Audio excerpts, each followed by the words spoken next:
In a world's first, I've arranged for Anton to give you his step-by-step guide on how he reached the impossible. As someone who's been in business for 35 years and built 19 companies, I've never seen what you're about to see. 243 days later, Lovable became the fastest growing company in history. Faster than ChatGPT, faster than Microsoft. Growing from $0 to $100 million annual recurring revenue. I built a company called Lovable, and it lets anyone who's not technical create software by explaining, this is my idea, this is what I want to create, and then talking to an AI, and it creates it for you. If you've got an idea, you can make it happen now. To me, you had a pain point, and you solved it. That's a good way to think about, if people are listening, how they could go about generating an idea for themselves, right? And then I put that out on a tweet, and it completely blew up. From that, I was like, wow, and I had to take a few days and think about, is this something I should take advantage of and build a real, very, very, very ambitious business around? And after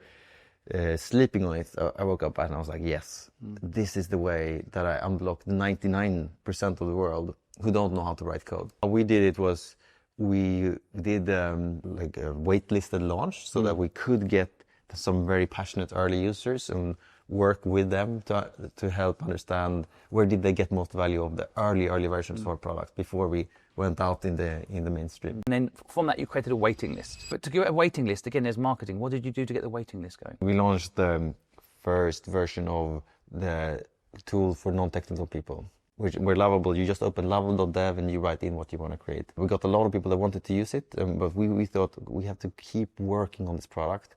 Right. Yeah, those were some of the early users, but where we found the most interest is for founders who don't have a technical co-founder. Right. And that's always been and still is the group, and even though there's many people, types of people in marketing and everything that's using Lovable. But tell people how you raise money then, because you've got this idea, you've launched it, you've put up this waiting list. How did you raise money early on? Look, so when I built this open source tool for developers, there was a large interest from investors. So and I think that's generally the best way to raise money. When investors come to you, you've shown that you can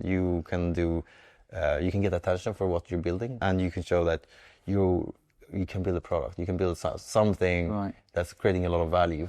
And that's what we had shown, and then they came to us. Investors are going to be very busy now, because as people listening can now develop a product themselves on Lovable, build a waiting list for that idea, and then the market will see that you've got an idea and a demand. The last headline was, your company is the fastest growing revenue ever in history in Europe, right?